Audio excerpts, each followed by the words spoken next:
Hello दोस्तों। आज हम लोग देखेंगे PMFBY में क्या क्या जोखिम कवर होते हैं।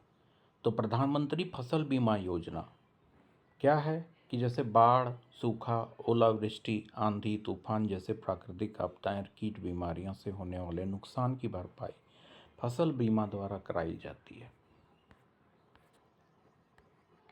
भारत में प्राकृतिक आपदाओं के कारण फसल हानि राष्ट्रीय आपदा प्रबंधन नीति के अनुसार 2024-25 के दौरान देश के 14 राज्य संघ राज्य के कुल 14.24 लाख हेक्टेयर फसली क्षेत्र जल मौसमी संबंधी आपदाओं से प्रभावित हुआ है।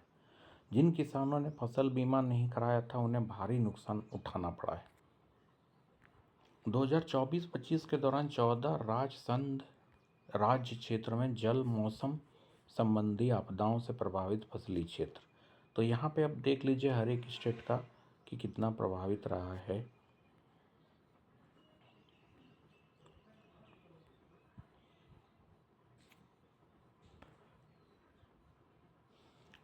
प्राकृतिक आपदाओं से सुरक्षा के लिए जरूरी है फसल बीमा। जल मौसम संबंधी आपदाओं से प्रभावित फसली क्षेत्र के आंकड़ों से स्पष्ट होता है कि कृषि में प्राकृतिक आपदाएं हमेशा बड़ी चुनौती रही है। किसानों को इनसे बचाने के लिए फसल बीमा योजना मजबूत सुरक्षा कवच प्रदान करती है। प्राकृतिक आपदाओं के प्रभाव। प्राकृतिक आपदाएं फसलों को भारी नुकसान पहुंचाकर उपज में कमी का कारण बनती है। इससे किसानों की आय प्रभावित होती है और उन्हें आर्थिक संकट का सामना करना पड़ता है। जलवायु परिवर्तन के दुष्प्रभाव। भारतीय सरकार द्वारा जलवायु परिवर्तन से कृषि और किसानों के जीवन पर पड़ने वाले प्रभाव की पहचान की कराए गए अध्ययन के अनुसार उपज में कमी का अनुमान। वर्षा आधारित चावल 2050 20%, 2080 में 47% की कमी। गेहूँ 2050 में 19.3%, 2080 में 40%।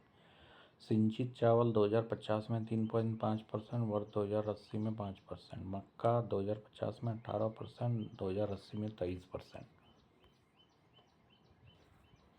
इस प्रकार से ये लगाया जाता कि आपको फसल बीमा कराना कितना ज़रूरी है। तो इसीलिए प्रधानमंत्री फसल बीमा योजना इसी आपदाओं को, कमियों को दूर करने के लिए शुरुआत की गई है, जिसमें आप अपने फसलों का बीमा करा सकते हैं।